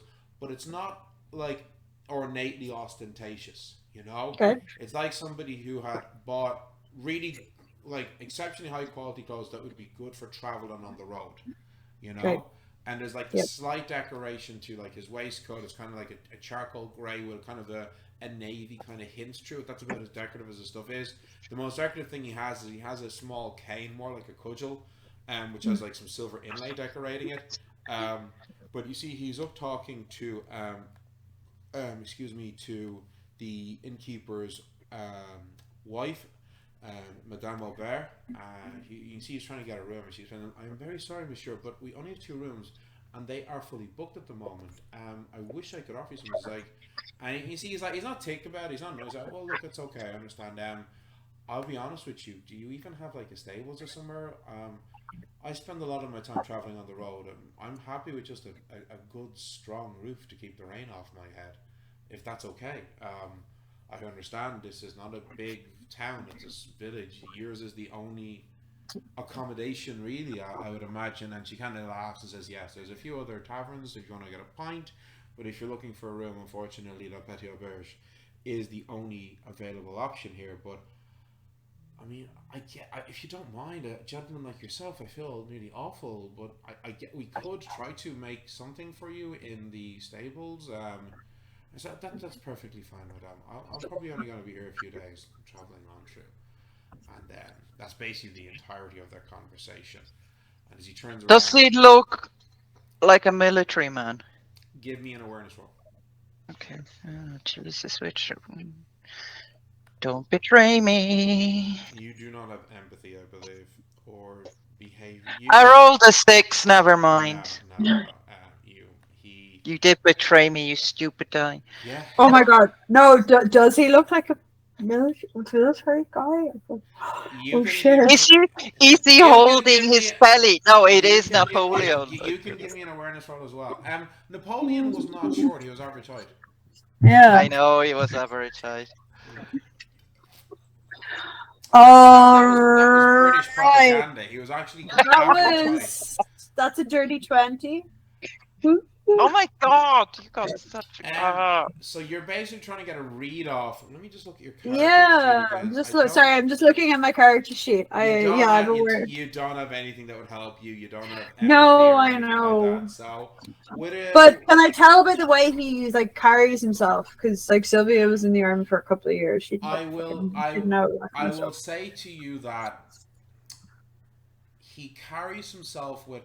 You're not sure if it's that he's carrying himself with the bearing of a soldier or an officer, but he is definitely a man carrying himself with a confidence and an assuredness. Not an arrogance, just like, this is a guy who knows himself and is confident in himself and his abilities and is very at ease in the world and in whatever situations he's in. That's the kind of vibe that you're getting. If that. So I'm not getting anything like meaningful. Okay, that is quite meaningful. ask anybody with anxiety, and they will tell you that that is a superpower I just described. Yeah, Okay? listen. So like, Fuck off. Fuck off. So yes, that's what you're getting off him. Is like, this is clearly a very confident, I was just gonna say this relaxed. is typical man, you know what I mean, Yeah, who has basically. always everything going his way, Has and the luxury to be is comfortable in the world. has the luxury of Yeah. being comfortable in the world, of the luxury of not being constantly like, but never Judged mind, every you know. 5 fucking seconds. Yeah, For, exactly. yeah. The whole world is geared towards him, so like, you know, nothing really special there. Like, Yeah. Okay, so well, there you go. 3 against 1. That's a bit mean. I'm used to being outnumbered. So Even our dog is female. yes, but you know what? I'm able to deal with it okay because because the strength that I have living through the hardships of being a man in this world mean I can handle anything. Oh, Wow, look at tiniest violin. tiniest of you. Yeah, Yeah. tiniest. Right. So the women of the village do come along. There's about 6 or 7 women who come along, and Marie does come along as well, and she makes the charms for them. You going through it, and you know there's no bells ringing this time or anything like that, but you can kind of get a sense of vibe. But no, she's definitely got a bit of a spark to her. These are good solid charms, and they get them out to them, and they're taking, like, not physically writing down notes, but they're taking note. They're paying attention to what's going on. You're confident, like, okay, no, they're listening to the words that are being said as part of the incantations, the prayers, if you will, and you're like, okay, these women would be able to make their own ones if they wanted to, you know. I'm hoping to get more of the red wool, so I will be able to give that to you so that you can make them. Yeah, okay. Does Is the anybody? stranger observing this workshop? He's not around. He's gone Okay. off. He left the inn. You have no idea where he is now. Okay. So. Right. Yeah. He's no one any of us recognize anyway. No, he's not. Okay. Oh no! Stranger danger. Stranger Who danger. the fuck is this guy? Yeah. Maybe he's just a random nobody. Why does No. everybody introduce him? Lies. Because it's you. Players You are paranoid. scarred us. You have Terrified. absolutely scarred Players are us. paranoid. So Everybody that you introduce, we're like, How is this person gonna hurt us down the line? So, Marie just after you finish, Gwynn, Marie says, "So, I have to go back to help my mother with some stuff, but I could come back later on this evening if you want for that drink, and we can discuss the spell book some more." Yes. Perfect. Sounds good. Yes. You bring yours. I'll bring mine. Oh, she kind of like, what? And she should have some of the elven spell book that you'd given her. And Yes. she's like, oh, okay, right. And so she heads off. All right. Sylvia is just gonna like look at Gwyn with like Ignoring. I just don't Yeah. want anyone else to get hurt. Mina is just looking at Sylvia, rolling her eyes, like. I don't want anyone to get hurt. So, More. Things are going fairly uneventful for you all. Later on that evening, Marita's come back. This new stranger is back in the inn. He's having some dinner, just sitting quiet in a corner to himself. There's no sign of Dubois. He's probably off with some widow. Later on that night, you do see another local. You don't recognize him. You're assuming he's local. Other people know him. Comes in. Looks to be a fairly typical farmer. But he's like, starts buying rounds for everybody. And people are like, what the hell? Like, Augusta, like, when did he get into money? And he's like, this guy's like joking and laughing with people and having a great time, and like, as I say, buying rounds for people. And he's like, this isn't the dickhead who had imprisoned the Lutien before, is it? Okay. No, you don't know this guy. He's clearly just one of the local farmers or something, you know. Nice. No. He's clearly just one of the local farmers. You don't know him. But what's noticeable about him is he's spending a lot of money. You know, he's buying a lot of drinks for people. People are having a great time. They have a really great session. Enjoying and taking advantage of his generosity. Okay. Yeah. But like that's basically it. All right. Nothing else happens. Suspicious. Yes. How's Marie? So Marie does sit down with you, Gwynn, and you over a drink, and she's like, "So, I'm still working away. I've been working on this other translation. It appears to be some sort of a divination. Okay. It describes using a mirror that is made of darkened or blackened glass. Okay. That is specifically for the purpose of scrying and divination. I Yes. still haven't Okay. fully worked out the translation of the spell. This sounds familiar. You have heard of this spell. The spell is literally just called Dark Mirror. It's a pretty it's a powerful enough. It's a 3rd level spell from the Ritual Spheres. And so you do know I think one of your aunts might have had it. So you have heard of it, and it's a spell in which you use a black mirror made of obsidian or black glass or a similar material that is built for the purpose of scrying, and you basically you can use it to focus on a person or on a place that the witch has visited, and you can observe the person or the place. It's a pretty useful spell. But she said, as Marie says, like she still hasn't fully translated the thing, you know. Sorry, Neil, are we there, or is this a date? I don't know, Gwynn. Is it a fucking date? It's a study date. Okay, Does that count? I had thought the rest of us were there. So okay. You can tell me what your character is doing, Sylvia. Oh yeah, Mina's gonna be like really kind of passive aggressively sitting at the same table. Well, Sylvia was there when she asked Marie, she kind of was under the impression that this was a group thing. Well, then, if Sylvia wants to be there, no one's stopping you, okay?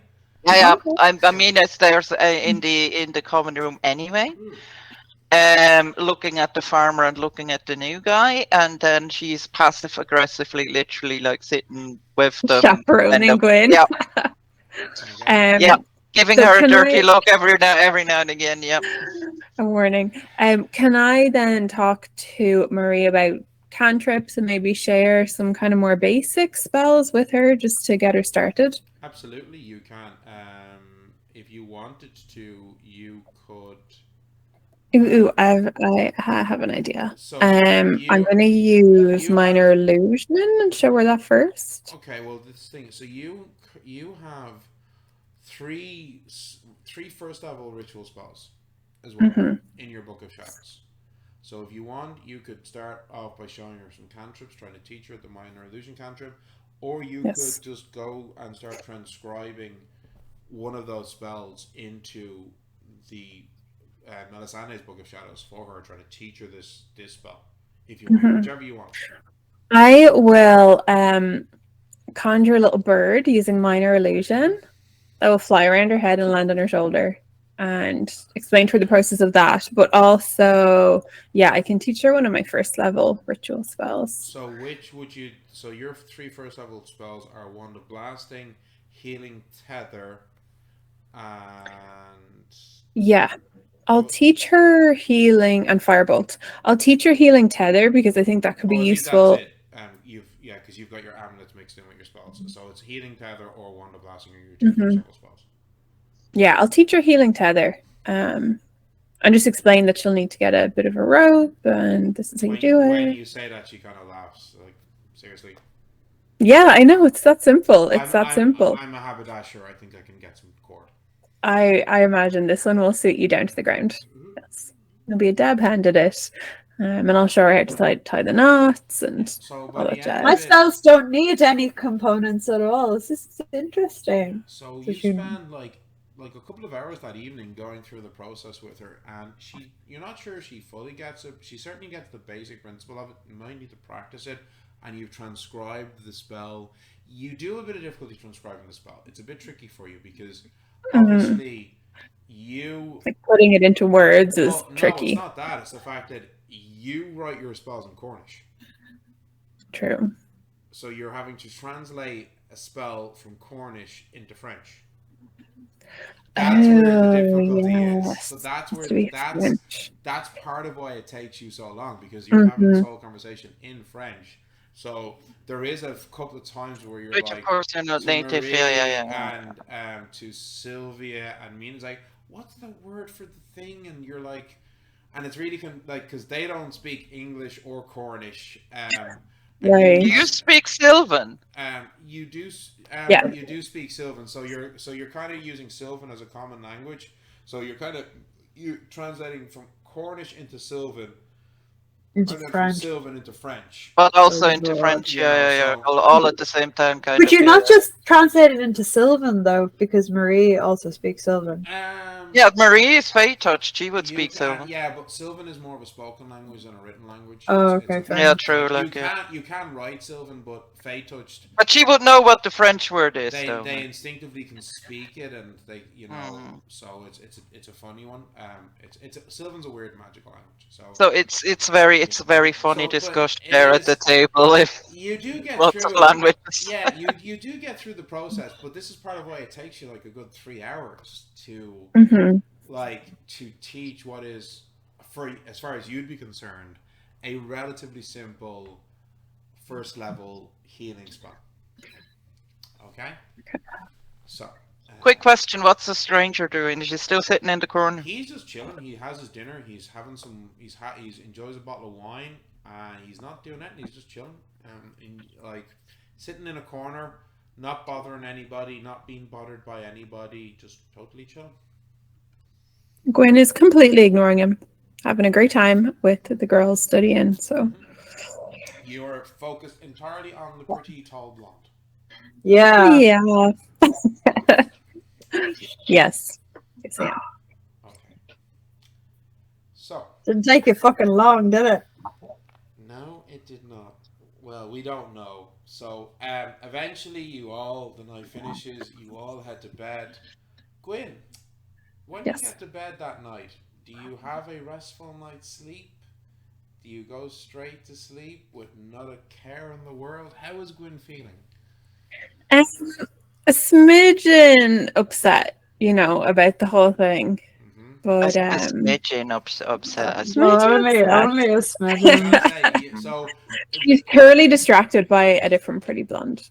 The letter that you got from Juliet, where are you keeping that? I took it into my Book of Shadows. Okay. Yeah.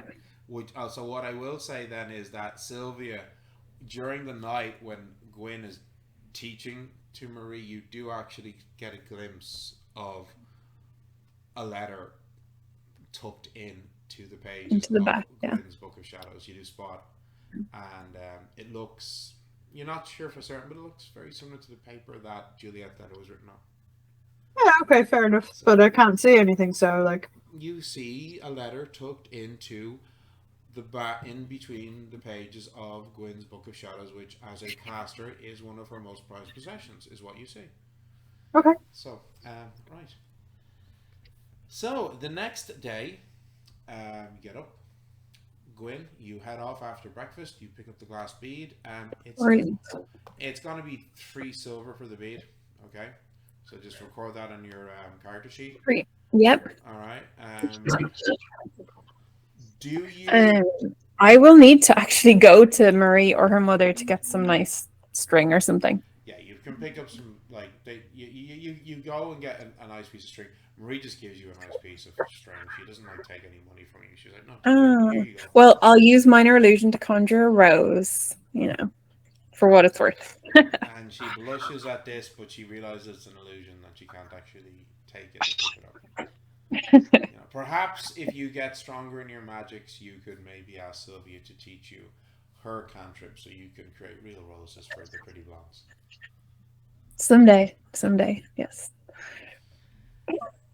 So, having all of your items that you need, what are you... okay.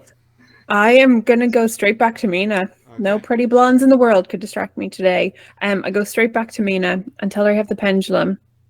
And do we have the filings? Yeah, she gave them to you Yes. already. She Oh gave them yes, you did. Thank you. Okay, yeah. so I mean, all we need is a map, and I'm pretty sure we could maybe get that from the innkeeper. That's not how the. Where the bloody hell is Oh. the? Oh, there it is. We Sorry, don't. that's Oh. not how the spell works. How the Okay. spell works is the iron filings form a map on the page.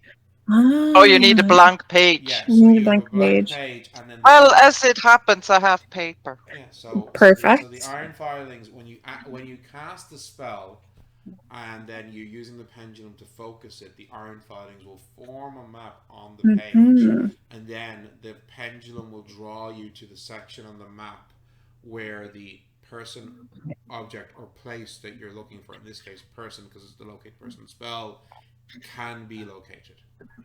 Okay. So that's excellent. how the spell works. Okay. I think I'll say it to the group. Will we go up to the bedroom and do it in some privacy so we're not disturbed? Head up. And I suppose I'll lay out the paper on the bed, carefully put the iron filings on. I'm actually going to hold Mina's hand. And yeah, let the pendulum hover over it and I see. will say this. So, Mina, do you have any objects associated with your brother?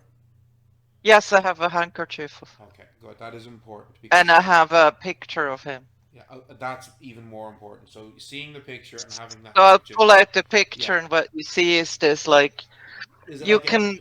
Is it one of those like stereograph type photographs of like the late 19th century? Yeah, exactly. Yeah. What you see is like a young man with like this, funny kind of shave, like like that. Not like a beard, but like the chin is free, so he has this mutton chops that come up and connect to the connect to the and he you can see he is wearing the French uniform, and he looks so chuffed and proud in the picture, and like the family resemblance is there, but not like on first glance. But when you really look, you kind of could see like, you can see the resemblance is there. So I hand that to you, and I give you a handkerchief that is like embroidered with like Edelweiss and Enzian, and has like so alpine flowers, and I hand that to you. And beautiful, Mina. Yeah. Okay, so I'll take them in one hand and Mina's hand in the other. No, we'll just, Mina, you hold on to these because I need my other hand for the pendulum. So you start forming them. Hold Mina's hand and. magic. This spell takes a minute to cast. Okay. Okay. There are many ritual spells that the witches have that are like, they're not just a major action. They can be a full turn or a minute or several minutes. Some magic like that. Okay. So over the next minute, you're focusing. You're drawing up your energy, and what the two of you see is as Gwynn is rotating, spinning the pendulum, you see the iron filings on the page start to shift. They start to shift, and they start to move and rearrange themselves, and they start forming into various different shapes. Okay, and then Mina sneezes. No, you can, but it won't. Nobody breathe. And you see little clusters, like rough kind of outlines that look to be marking cities or towns, and then you see a line appearing, all right, and you see around a large kind of weird irregular semicircular shape some of the iron filings spell out the word Paris, and then above that you see another shape forming and spelling out another name, Cambrai, Cambrai, and the pendulum focuses over that area. Okay. Indicating the general location of. So what's important about this to note is you have been given the location of this person. You have been given the location of Mina's brother, Alois, isn't it? If he was dead, the spell would just not have worked at all. Oh, it wouldn't have located his bones or something. No. If he was dead, the spell would just not have worked. Okay. So the fact that it has located a place means he is still alive. Okay. So this is now the first... Do you explain that to me? That's how it works, Gwyn? Yes. So this is the first confirmation that you've had that your brother is alive. Are you okay? Yeah, Mina starts to, like, you can feel like a little tremble in her hand, and she's just like, I'll squeeze it tighter. okay, We'll find him. He's here. I mean, it wouldn't have shown up if he wasn't. Okay. This is the first, like, yep, this is So yes, the first kind of sign I had from him for, like, you know, Yeah. So it appears to be here and in this area north of Paris.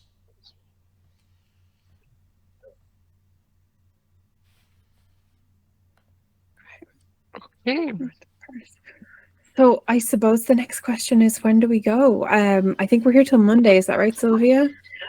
Well, so I believe that Justine's armor will be ready tomorrow. Well, ready today. It's Wednesday. Oh, well then I'm gonna go pick it up for her. You can pick it up whenever. I'm going to pick up Justine's armor. It is ready today. Perhaps we could somehow send her a message. And well, my own armor will not be ready until Monday. I don't know if you want to leave before them or... It's up to you, Mina. I don't know what's expecting us there. It's your brother. I don't know what's expecting us there. And then, oh God, what about the people here? What about Dubois? I don't know how long we're gonna be. Yeah, this is it. So I am not going to say anything to Svea. This decision is of Svea. It's very high stakes for you, Mina. I think that the final say should be yours. It is your brother. Yeah. Well, I will go. If anyone wants to accompany me. You're going to go alone. You can't go alone. You won't be alone. I'm going. Yeah, no, man. I also hate to kind of just abandon everyone here, you know. But they're kind of okay. The only thing is Dubois, you know. Neil, I have a question. Yes. Is there any fucking chance at all that Justine's armor is going to fit Sylvia? I mean, I don't know. I think Justine is a more slender build than Sylvia. Yeah, because Sylvia is a little bit stocky, so I'm just wondering. Describe Justine as being a lot more slender. Oh fuck! Okay, I'm going into this. It's Wednesday. I think we should go and buy provisions, and then see how we can get to Paris. Well, getting to Paris would be relatively easy. If you travel to Lyon, you can just get the train straight up. Exactly. So it's actually hard to get to Paris. It'd be a couple of days travel, but you're talking only a couple of days to get to Paris. We could be there by the weekend. Yeah. But I'm thinking if we wait for your armor, we can organize, we can get provisions, we could maybe get some transportation to the next town so we can get the train quicker. I don't know. You could arrange. Yeah. You could very easily arrange a carriage. So like Lyon is like, I think you said it was about 2 days of a walk. Yeah. But you could organize a carriage to get there in under a day. We could do that. Oh wow, that's kind of better, isn't it? Yeah. So that you're rested when you get to Lyon. You're not knackered because you walk for 2 days, and then the next day train up to Paris. And we can get supplies, and we can, you know. So in theory, and then the bonus being I have armor. Exactly. In theory, I kind of like. In theory, if you held off till Monday, you could be in Paris by Wednesday evening, maybe Thursday. I don't know. And then if you were to then, I mean, you've been told the location. You then need to get to this other place, Cambrai, that's north of Paris. And then we cast the spell again, and okay. You do know, Gwyn, that when you get to this other, you don't know, town, city, village, whatever it is, if you cast the spell while in that area, instead of the map that you got, it will narrow down. Zooms in. Yeah. So the Einfightings would give you a map of like this of the town streets. Mm-hmm. Or Mina, is this okay for you? Yeah, I think because Mina, I like to go be prepared. So yeah, I would like to get some. We should get some supplies. We should organize some sort of transportation, a carriage or something. I'm going to get Justine's armor for her. Then I think that is correct, Emma. It is near the Belgian border. Yes, the line on the map above Cambrai was the Belgian border, and that's where Justine is headed with her brother. So yes, yeah, it's all working out. Well spotted. Yes. Well spotted. How fortuitous. So okay. you pack everything up, put away all of Gwynn. You put away all of. Can I do one more trip to outside the nature outside to do a herbalism check? You can do maybe make some. I see. That's it. Because like if we wait, you can brew some stuff for that we need. Yeah. So you all head out of the inn, heading in towards the village, going to collect the Justine's armor. Yeah. Yeah, I wouldn't mind doing a bit of foraging as well. Like, absolutely. So few greater healing tinctures. I can't remember if I divvied them out. Did I divvy them out? You can discuss that amongst yourselves. So you just go out into the. I took exhaustion damage for those fucking things, so I remember I have them. You head out into the town, and you're coming out into the town square when you see a very strange-looking sight, and you see people are kind of moving as a trio of people are walking up from like one of the rows, at least kind of the southerly section into the town. A trio of quite stunningly beautiful people. They're wearing kind of long linen, not diaphanous gowns, but shift things. Oh no. Are they elves? They look possibly elven, but wow. as you get closer, you spot that they appear to have like slight scaling along the sides of their faces and coming down into their necks.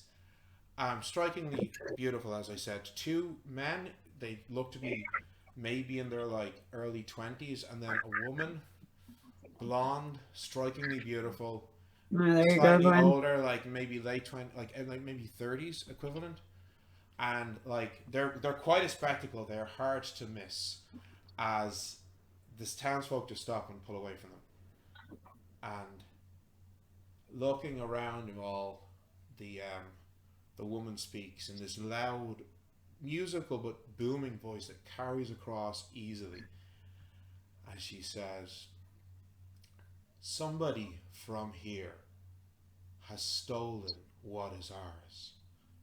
And as she does, you see the two men's forms start to shift and change, and the scales along their sides become thicker, covering their entire bodies as their bodies start to grow and shift.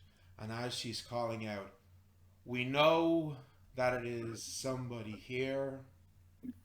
We demand that which was taken be returned," as their bodies elongate, twisting and shaping, their heads elongating out, snout-like, bulges bursting, and from their backs wings forming.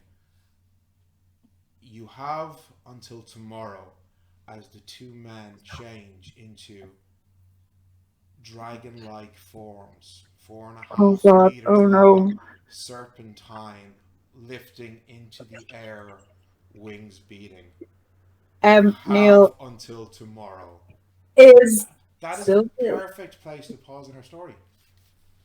How is Sylvia dealing with this? We will find out next Tuesday. Oh no! Right now, this is a perfect place to pause in our story. Thank you, everybody who joined us tonight. I'm sorry if it seemed like a shopping episode. Lots of plot points are being dropped in today's episode, which will be revealed. And I think we finished on a nice, friendly, soft, chill, relaxed point in the storyline. So we hope you enjoyed it. We look forward to seeing you all again next week. Same bat time, same bat channel. Oh, so, this is not okay. Good night, everybody. This is not okay. It's not okay. Oh, God.